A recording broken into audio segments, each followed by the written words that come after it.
अस्सलाम वालेकुम स्टूडेंट्स, हम कर रहे थे 2018 का सेक्शन बी नॉन रीजनिंग करेंगे आज की वीडियो में। पहला सवाल था कि right 4 differences between nervous and chemical coordination. आपकी बुक में जो वो दिया हुआ है वो क्या है, जो डिफरेंसेस का चार्ट दिया हुआ है, आप चाहें तो वहाँ से भी कर सकते हैं। बाकी मैंने थोड़ा सा आसान करके यहाँ पे 4 डिफरेंसेस लिखे हैं, सेम ही है। यही होता है फ़र्क कि जो नर्वस कोऑर्डिनेशन होता है वो इलेक्ट्रोकेमिकल होता है, केमिकल जो होता है सिर्फ केमिकल होता है नेचर में। इसके अलावा नर्वस कोऑर्डिनेशन जो होता है वो क्विक इन एक्शन होता है, जल्दी काम करता है, जबकि ये जो होता है वो स्लो होता है। उसके बाद नर्वस कोऑर्डिनेशन के अंदर जो होता है केमिकल मैसेंजर जो होता है उसको न्यूरोट्रांसमीटर कहते हैं, और केमिकल कोऑर्डिनेशन में हमारे पास हार्मोन रिलीज़ हो रहे होते थे।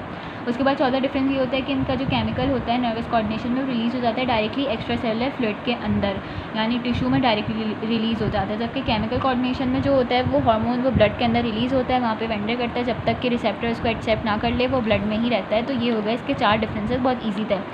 उसके बाद अगला सवाल था कि नोट लिखना था 2 डिफरेंट टाइप ऑफ नेफ्रॉन्स के ऊपर related to adaptations in kidney. तो जो मैंने मॉडल पेपर में नॉन रीजनिंग का पार्ट 1 कराया था उसमें मैंने आपको जस्ट्रा मेडुलरी और कॉर्टिकल नेफ्रॉन के डिफरेंसेस लिखवाए थे। तो वो जो सारा मैटर है, सारी इन्फॉर्मेशन है, वो आपने एक पैराग्राफ की शक्ल में कॉर्टिकल और जस्ट्रा मेडुलरी नेफ्रॉन के 2 पैराग्राफ बना लेने हैं, वो लिख लेना है। लेकिन क्योंकि नोट लिखना है तो पहले आप हेडिंग बनाएंगे different types of nephron related to the adaptation, और फिर आप एक लाइन लिखेंगे कि इस तरह से जो होता है वो 2 तरह के नेफ्रॉन्स होते हैं, वाली एक लाइन लिखेंगे। उसके बाद फिर आप उन 2 पैराग्राफ में 2 अलग अलग हेडिंग बना के जस्ट्रा और कॉर्टिकल नेफ्रॉन, जस्ट्रा मेडुलरी और कॉर्टिकल नेफ्रॉन को सारा मैटर उसमें आप लगा देंगे जो कि डिफरेंसेस में आपने लिखा था। यानी एक ही चीज़ याद करनी होती है, बस आंसर करने का तरीका थोड़ा सा आपको आना चाहिए, इतनी कोई नई इन्फॉर्मेशन हर जगह नहीं लिखनी होती। उसके बाद फिर अगला सवाल था कि 4 डिफरेंसेस बता दें बोन्स और कार्टिलेज के दरमियान।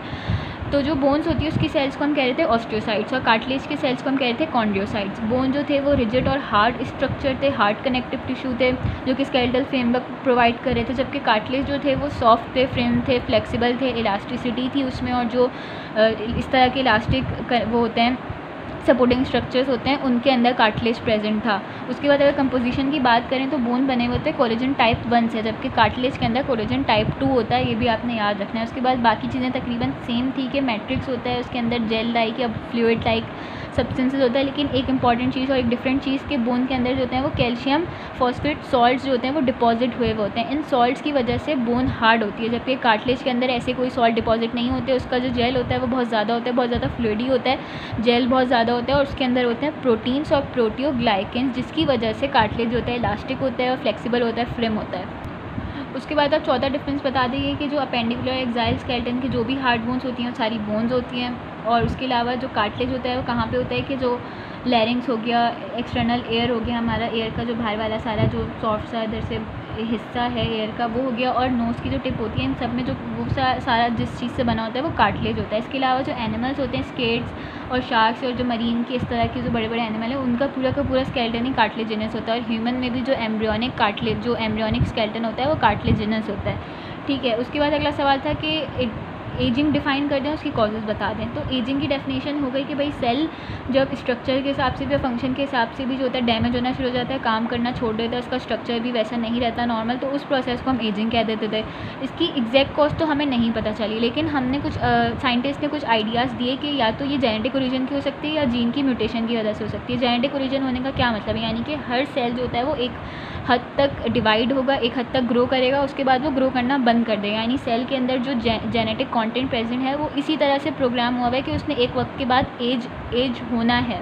ठीक है। सेल्स जो होते हैं वो प्रोग्राम्ड होते हैं जेनेटिकली, यानी हमें पता है सेल्स ग्रो करते हैं, प्रोटीन सिंथेसिस होती है, फिर सेल जो होते हैं वो ग्रो करते हैं, माइटोसिस मियोसिस वगैरह होती है। तो अगर जीन्स ही जो उसके डीएनए ही है, अगर वो एक वक्त के बाद काम करना छोड़ देगा तो सेल ग्रो नहीं करेगा, वो खुद ही एज की तरफ चला जाएगा। यानी मतलब उसकी पोटेंशियल जो होती है सेल की ग्रो करने की वो बहुत लिमिटेड होती है, ये नहीं कि वो नॉन स्टॉप ग्रो करता रहेगा। तो उसकी जेनेटिक ओरिजिन भी हो गई एज की। उसके अलावा म्यूटेशन में क्या होता है कि पूरी जो एक इंसान की ज़िंदगी होती है उसमें उसकी बॉडी में बहुत कुछ हो रहा होता है, बहुत सारे मेटाबोलाइट्स बन रहे होते हैं, जैसे कि फ्री रेडिकल्स बन रहे होते हैं, वो अक्सर जो होते हैं उसके सेल के डीएनए को डैमेज कर रहे होते हैं। लेकिन सेल के डीएनए के अंदर कैपेबिलिटी होती है कि वो उसको रिपेयर कर ले, लेकिन वो भी कब तक करेगा, एक हद के बाद वो रिपेयर करना छोड़ देगा। तो उसकी वजह से क्या होगा कि सेल के जीन के अंदर म्यूटेशंस होते वो जमा होना शुरू हो जाएंगी, फ्री रेडिकल्स तो बनते ही रहेंगे, मेटाबॉलिज्म तो ख़त्म नहीं हो रही, वो तो हो ही रही है सेल के अंदर। इसकी वजह से क्या होगा, वो जब वो म्यूटेशंस एक्यूमुलेट हो जाएंगी तो सेल जो है वो डीएनए उसका डैमेज हो के एक टाइम पे वो सेल को ग्रो ही नहीं कराएगा। इस तरह से भी एजिंग होती है। फिर अगले सवाल में उन्होंने बोला था कि नोट लिख दें गोनोरिया पे या सिफिलिस के ऊपर। तो मैंने नोट के अंदर 4 हेडिंग्स बनाई है। एक मैंने एजेंट बता दिया है कि वो किस वजह से होता है, दूसरा मैंने आपको बता दिया कि वो स्प्रेड किस तरह से होता है, फिर मैंने आपको उसके सिम्टम्स बता दिए, और एक में कॉम्प्लिकेशन और एक में उसकी ट्रीटमेंट बता दी।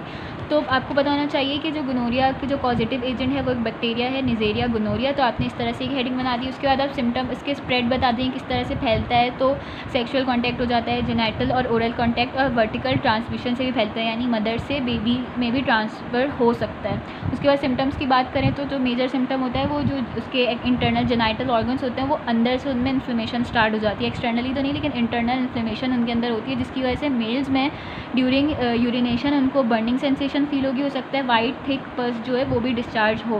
फीमेल के अंदर ओविडक्ट जो होती है वो ब्लॉक हो जाती है, जिसकी वजह से इनफर्टिलिटी हो सकती है। बाकी इसी कॉम्प्लिकेशन में यही होता है कि जब इसकी वर्टिकल ट्रांसमिशन होती है, यानी जब बेबी डिलीवर करते हुए अगर वो बैक्टीरिया प्रेजेंट है तो हो सकता है कि उसकी आइज़ में चला जाए, उसको आई इन्फेक्शन हो जाए। अगर ट्रीट ना हो तो बच्चा ब्लाइंड भी हो सकता है। और यही वाली बात कि अगर मेल और फीमेल दोनों के अंदर इसकी ट्रीटमेंट नहीं की गई तो ये इनफर्टिलिटी दोनों के अंदर करवा सकता है, ये इसकी कॉम्प्लिकेशन हो जाती है। इसी तरह सिफिलिस की बात करें तो उसका पॉजिटिव एजेंट होता है एक बैक्टीरिया होता है ट्रोपोनेमा पैलिडम।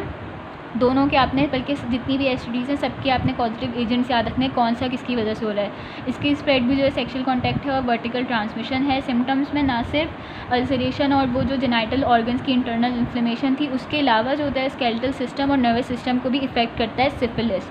इसकी ट्रीटमेंट ये होती है, क्योंकि ये बैक्टीरिया है तो एंटीबैक्टीरियल ट्रीटमेंट जो होती है, प्रोलॉन्ग्ड एंटीबैक्टीरियल ट्रीटमेंट ही इसकी रेमेडी है।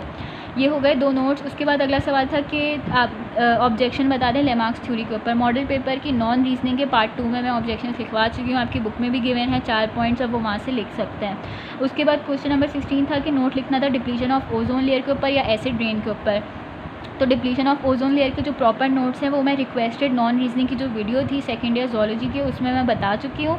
उसमें मैंने आपको डेफिनेशन बताई थी, कॉज बताए थे डिप्लीशन ऑफ ओजोन लेयर के, और मैंने इसके इफेक्ट्स बताए थे, और 2017 में मैंने यही बात आपको गाइड की थी। उसके बाद एसिड रेन पर बात करते हैं। तो अगर एसिड रेन की बात करें तो ऐसी रेन जिसके अंदर बेसिकली डाइल्यूट एसिड होता है। वो डाइल्यूट एसिड किस तरह से आता है, वो एटमॉस्फेयर में प्रेजेंट होता है। एटमॉस्फेयर में कहाँ से आया कि भाई जो इंडस्ट्रीज़ वगैरह में जो कोल प्रोसेसेस की बर्निंग की वजह से जो गैसेस एटमॉस्फेयर में रिलीज़ हो जाती हैं, जो कि बेसिकली होते हैं कार्बन डाइऑक्साइड, सल्फर डाइऑक्साइड और नाइट्रोजन ऑक्साइड। ये सारी क्या होती हैं, जो एटमॉस्फेयर में मॉइस्चर होता है उसके साथ रिएक्ट करके एक डाइल्यूट एसिड बना लेती हैं, और फिर जब बारिश होती है तो वो डाइल्यूट एसिड रेन के साथ मिक्स होकर अर्थ की तरफ आ जाता है।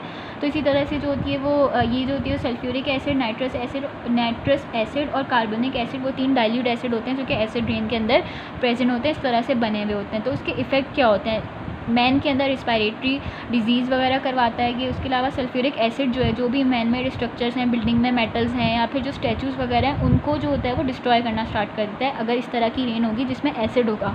उसके अलावा यही कि इस तरह की बारिश का पानी अगर लेक्स वगैरह में जाएगा या कहीं और जाएगा तो वहाँ पर एसिडिटी बढ़ाएगा, यानी उसकी pH को कम करेगा। तो वहाँ पर जो ऑर्गेनिजम्स हैं वो तो नॉर्मल अपनी एनवायरनमेंट में रह रहे हैं, अगर वहाँ पर एसिडिटी बढ़ेगी तो उनकी लाइफ को भी ख़तरा है, एनिमल्स भी मर सकते हैं। इसके अलावा जहाँ जाएगा, प्लांट्स में जाएगा, क्रॉप्स में जाएगा, उसको डैमेज करेगा क्योंकि इसके अंदर एसिड है। तो ये हो गया पूरा नोट, इस तरह से 3 हेडिंग समेत एसिड रेन के ऊपर ये पूरा भरपूर एक आपका आंसर हो जाएगा। उसके बाद अगला सवाल था कि लेबल कर दें इस डायग्राम को। तो पहले आपने आइडेंटिफाई करना है कि ये डायग्राम थी किस चीज़ की। तो हमने उसको आइडेंटिफाई किया कि oogenesis। किस तरह से किया कि हमने देखा कि यहाँ पर जो डिवीजन हुई उसमें 2 अनइक्वल सेल्स बने, एक छोटा सेल बना, एक बड़ा सेल बना। हमने पढ़ा है oogenesis के अंदर इस तरह से होता है कि फर्स्ट मियोसिस के अंदर एक पोलर बॉडी बनती है और एक बड़ा सेकेंडरी oocyte बनता है। फिर इसी को हम पूरा लेबल कर लेंगे कि ये हो जाता है प्राइमरी oocyte। फिर फर्स्ट मियोसिस होती है, उसमें एक पोलर बॉडी और एक सेकेंडरी oocyte बनता है, और उसके बाद फिर जो है वो ये 2 पोलर बॉडीज़ मजीद बनाता है, और ये सेकेंडरी oocyte एक पोलर बॉडी और एक मेच्योर ओवम बनाता है। तो ये हो गया मेच्योर ओवम, ये 3 हो गई पोलर बॉडीज़, और ये जो थे वो oogonia थे जिनके अंदर मियोसिस हो रही थी। तो ये है oogenesis। यहाँ पे आके होता है नॉन रीजनिंग का पार्ट 2018 का कंप्लीट। यहाँ तक कोई भी मसला हो तो आप कमेंट करके पूछ सकते हैं। थैंक